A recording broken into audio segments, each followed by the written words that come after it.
Oh, here's a lazy attempt for a race report. What happened yesterday or what I did yesterday. It's easier to talk on video than write it out. So, got up at 4:18. That was just out of the blue.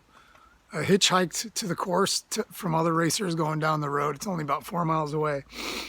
The swim was a rolling start, which means four people go off every 4 seconds. You're supposed to self-seed yourself, which I thought I seeded myself at an hour, which I usually go. There's a lot of people that seeded themselves a little too fast. There's no way I could have swam faster. I was just hitting way too much traffic. I went 1:17, 17 minutes slower than any other swim I've ever done. I don't even know what that is per 100 meters, but it was just after the first 400 meters, 500 meters, I was just like, this is going to be a slow swim. I don't want to battle or wear myself out trying to get around everybody. So I just enjoyed it. Went out and swam. And once we got in the canal, it was pretty interesting. A lot of bumping, a lot of weeds and whatnot. And then off to the bike. So jumped on the bike, got out the door, was doing real well for the first, I want to say, looked down at the watch and I was holding like 20.3 for the first 30 miles, 20 miles. It's only 20 miles. It really means nothing. I backed off on the bike quite a bit just to enjoy the bike. And because I had the flu a couple days prior, I was concerned that it would come back and just knock me silly. And the whole aspect was just to finish the race. I went 6:32, which is rather disappointing. I wanted to go in the fives. I've gone faster than that in training and 100-mile rides. Obviously, this is a different course. It was hilly, 5,000 feet. There was some very technical cornering. Unfortunately, I was probably 80 kilometers in and I heard a big bang in front of me. And this was in a town and two racers smashed into, a wall, a nasty, gnarly wall. They were both moving around, so I knew they were both alive. The one guy was done. Your arm doesn't bend that way. He broke his forearm. But it was really cool going through the European towns on the bike. And just a traditional European, like little towns you would think of going through. It's raining here, so it's just starting to drip there. And then with about 30 kilometers to go, Mother Nature opened up.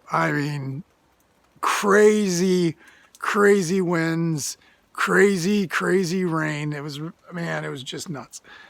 And lightning all over. So my test there was, if another biker gets hit by lightning, I'm done.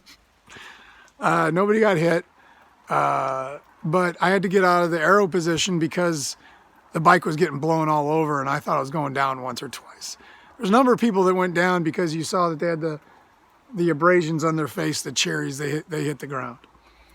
And the thing that really sucked about that was it was one of the last big climbs, 10-kilometer climb and a 20 kilometer zoom down back into town to finish the bike. And I was braking the entire way just because I was so nervous I didn't want to splash out. It was not worth it to splash out at that time.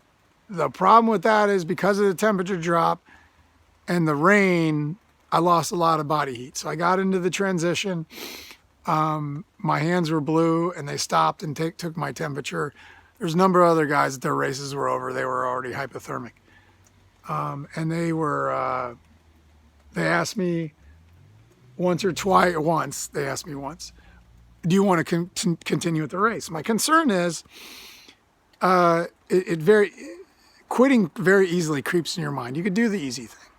So to stop them from asking me, I said, I'm going to finish this fucking race. And then they're like, okay. So they didn't ask me again.